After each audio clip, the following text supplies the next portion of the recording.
Tuluyan ng binawian ng buhay ang isa sa dalawang sundalong pinagbabaril ng mga lalaking sakay ng motorsiklo sa harap ng isang tindahan sa Tipo-Tipo, Basilan.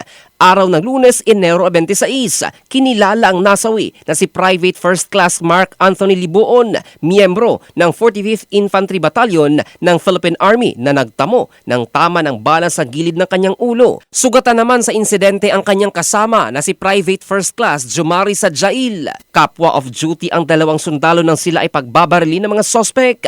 Mabilis na nakatakas ang mga sospek na target ngayon sa nagpapatuloy na manhunt operation ng mga otoridad.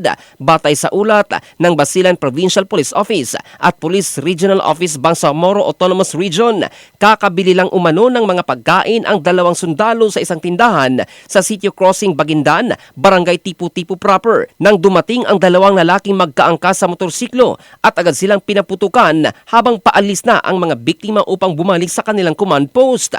Nabatid na ang dalawang sundalo ay kasapi ng Bravo Company ng 45th Infantry Battalion na nakadeploy sa Tipo-Tipo. Nakatakda namang iuwi ang mga labi ni Private First Class Libuon sa kanyang lupang sinilangan sa bayan ng Arakan, North Cotabato. In the heart of changing lives, ito si Jofel Candado ng Brigada News Philippines, the Music and News Authority.